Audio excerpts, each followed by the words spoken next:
Hi, Chris here. I hope you enjoy this unique travel perspective to Medellín, Colombia, and a few surrounding areas. Lifelong bestie Scott and I explore and share the region by plane, by bus, by automobile, by drone, and foregoing a coastal region for the first time in years without a self-chartered sailing yacht. Leaving Dallas and continuing for Miami, lush green mountains pass beneath us for our final approach to Jose Maria Cordova International Airport at the top of the mountain range to the east of Medellín. An insanely early 5:30 a.m. departure afforded us the benefit of a 1:30 arrival on Friday afternoon. Though admittedly we were whipped by arrival time, probably to the disappointment of our local friends Jaime and Clarita, who were rested and ready for some time away for the weekend. Thankfully though, a very generous Jaime was waiting for us at the airport to drive us into the big city that awaited us. So rather than hit the ground in a total sprint, we eased into this beautiful country by capturing some time lapses from the hotel and with some cocktails to wrap up a long day of travel.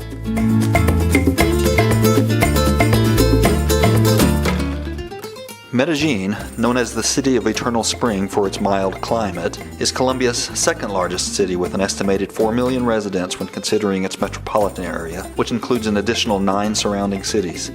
It is positioned in the Aburra Valley. It's a central bow-like region of the Andes Mountains, surrounding from all directions. Now for those of you who are familiar with the Netflix series Narcos or the History Channel series Kingpin, you may be thinking to yourself, Chris, have you gone mad traveling to such a hotspot region of instability? I know the legendary Medellín cartel drug smuggling leader Pablo Escobar, and there's no chance in hell that you'd catch me even dead there, because I would never even consider entering the place alive in the first place. So okay, fair enough, that's not unlike my first reaction when contemplating a visit to where 30 years ago laid claim to the highest per capita homicide rate in the world thanks to Escobar's ruthless, relentless, merciless management style for distributing cocaine to the United States. More on Escobar a little bit later, but just a little bit of research offered more than enough reassurance that Colombia, and particularly Medellín, was an ideal destination to look forward to exploring. Scott and I's stay for the next couple of weeks was in the relatively wealthy and cosmopolitan section of town called El Poblado, which defied even the slightest residual reputation that Colombia may be unsafe for traveling to. And so to ease into and to begin the highly anticipated Latin American experience, a morning 5K walk up and down and through the hilly terrain of El Poblado was the first of our 2-week journey to come. Passing familiar sights such as Subway sandwich shop, Starbucks coffee, and Burger King, we eventually stumbled upon what would become our favorite resting and refueling area. Not unlike an uptown Dallas or even a laid-back Austin, but better still because it was surrounded by lush green vegetation and a bubbling stream, both of which insulated the big city sounds to offer a peaceful country setting and feel of 100 miles away. More later, though, on this little oasis called Parque Guerreras. Because of Jaime's apparent affinity for all things American, our first stop of the day was Hard Rock Café of all places. But Scott and I would persuade Jaime in pretty short order of a differing personal affinity for as much Colombian culture as we could possibly immerse ourselves in. No electricity.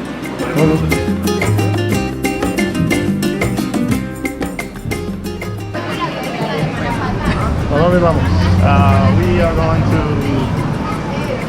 another pub, alright?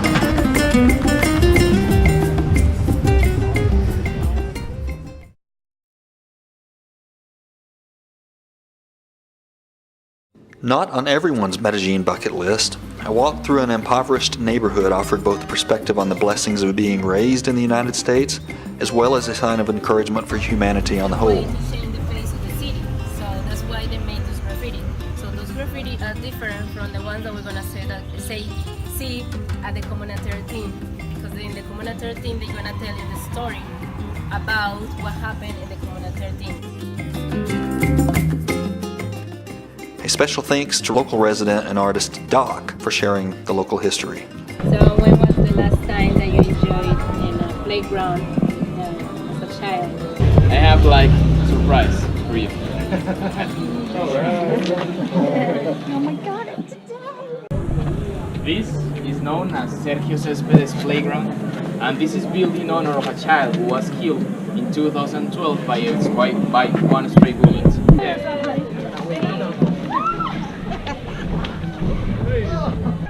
One of 16 barrios in Medellín, Comuna 13 is relatively small, has one of the highest population densities, and was for decades known for its crime and drug wars. The community is built on steep hills outside of the main city. It's a labyrinth of tiny houses, many dilapidated, and joined by streets, paths, and stairs. This used to make access to the highest parts of the Comuna difficult, as well as access for its residents difficult to be part of the life down in the city.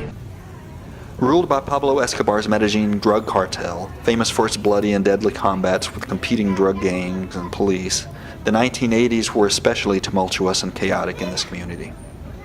The barrio's ongoing transformation, though, includes some clever investment in infrastructure, such as cable cars, a metro system, and electric staircases, offering Comuna 13 access to the main city, to jobs, and to civilization in general. Hope seems to have replaced fear as the dominant driving force as we saw it.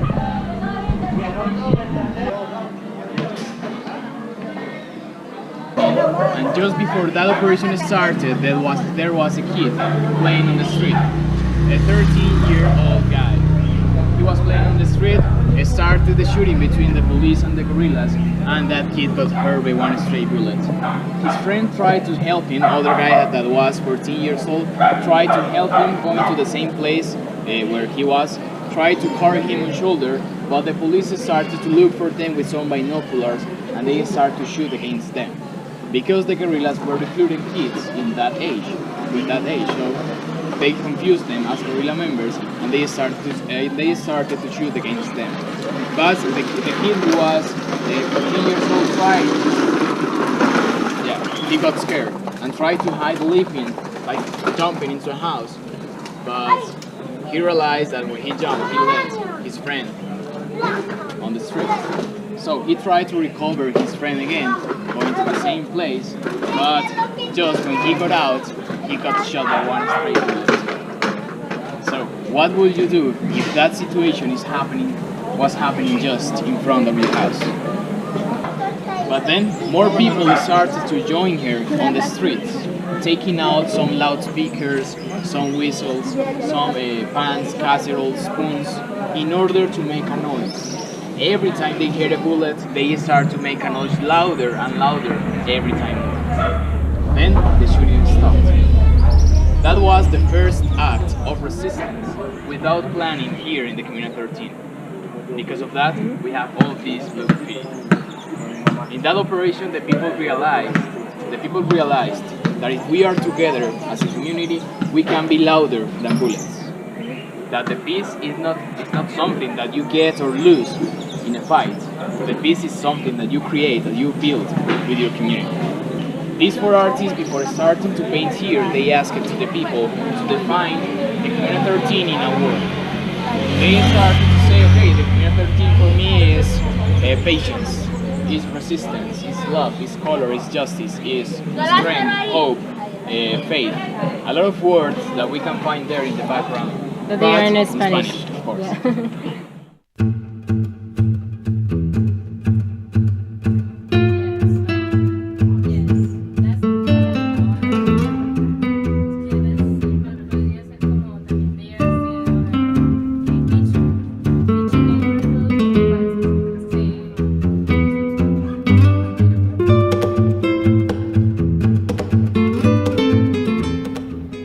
Despite the transformation to tourism, though, and efforts to improve life here, visiting Comuna 13 still revealed an impoverished community, but one also rich in color and one rich in hope. The graffiti along the barrio's walls speaks volumes about its troubled past, but also serves as a symbol of hope for the future. Kids played in the small streets, old people chatted over drinks, and the Comuna as a whole seemed content and at peace. Now, a trip to Colombia just would not be complete without a visit to one of the coffee farms responsible for the country's most popular export and promoted by the famous Juan Valdez. As it turns, this fictional Juan Valdez was an imposter, impersonated by a man named Carlos Sanchez, at least until about a decade ago when Sanchez retired. So then, off we went with a small bus load of like-minded visitors toward the Fredonia coffee-growing region, about 35 miles and 90 minutes from Medellín by bus and four-wheel drive, in the central Andes Mountains range at an altitude of approximately 6,000 feet. Here in Colombia, the families that produce coffee are around 560,000 families, right? So it's a real big production.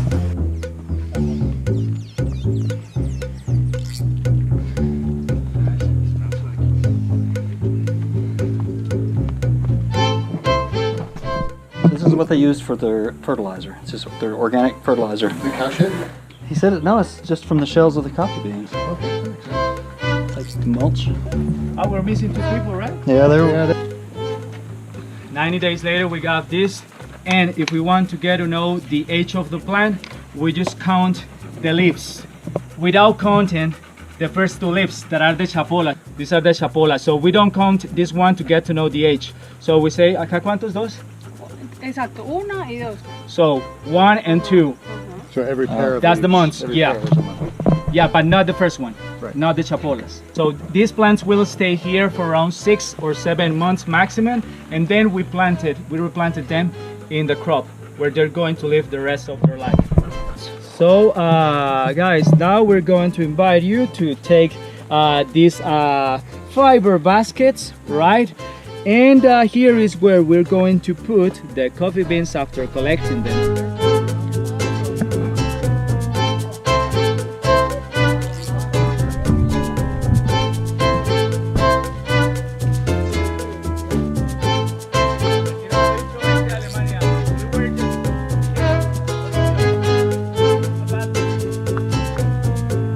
Mountain skills. That's it. Yeah. These things are filled with coffee You need beans. to be born here.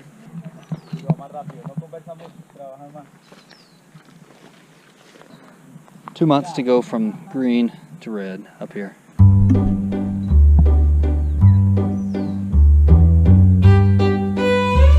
Our destination was the relatively small 5 to 10 acre, 11,000 plant, family owned Café de la Cima coffee farm, where our gregarious guide Jean translated Driana and her family's informative lessons about the planting, cultivation, and harvesting of the crop to the washing, drying, and roasting process necessary for that morning jolt that so many of us rely on every day.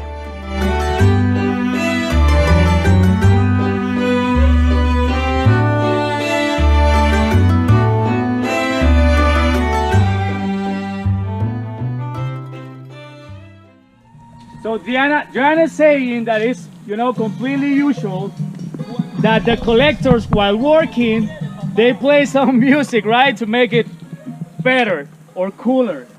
So you're doing it well. You just have to start collecting. Get your ass to work. Yeah, I was thinking that, but I wanted to sound polite. Yeah.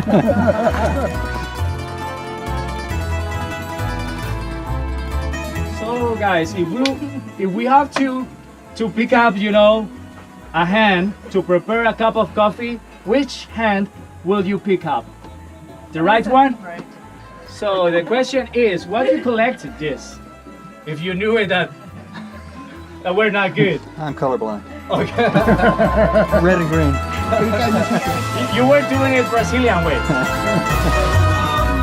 Red and green. So as we were going, the coffee is a fruit, so when it's perfectly ripe, so we're going to get so much better cup of coffee, right? So guys, we invite you please to put your coffee here in the coffee pipe, and then we will see it down. So since this is a small coffee farm, small production.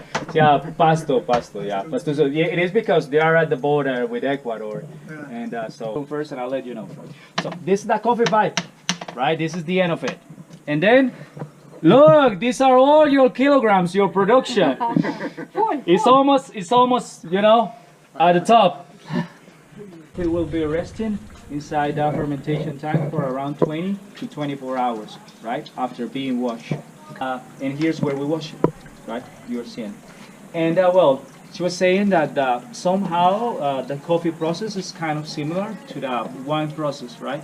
So after fermenting the coffee, it's from Arabica family, and we wash the coffee literally. So in here, there's the way they wash it here. So guys, you can see there are many grains floating up. Do you think that those grains are the good ones or the bad ones? Bad ones? The bad ones. Why do you think are the bad ones? They have already lost, part of its quality, its components. Lost some of the So they quality. it is because they have suffered some damage. So this is the drying station, and here, what we got here, it is what is called Freshman coffee. So from where would you pick up the coffee grains to produce your cup of coffee? From here or from there? From here. From here, why? It looks nicer. Looks nicer? Yeah, completely agree. What about you? There's other ingredients in here. This pepper here to be able to move the coffee while roasting it. Now they're roasting the coffee for around 15 minutes, 2.5 kilograms, 15 minutes roasting. Of course, color and also size and volume, right? It starts to look bigger, but it loses size, right? And it turns from green to yellow at the beginning and then to orange and finally brown. Yours here. It gets bigger, but it loses weight. Yeah, why we say that it loses weight? Because of that, it starts losing humidity, water, right? So that makes the coffee lighter and increases its volume.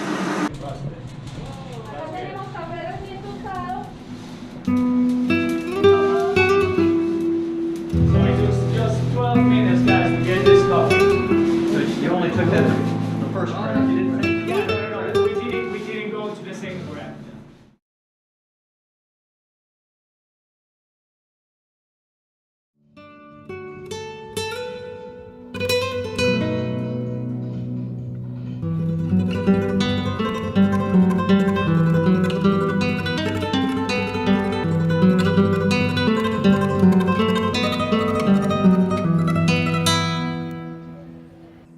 Though we did tour the inside of El Castillo Museum in El Poblado, comprehending very much from the Spanish-speaking guides proved futile.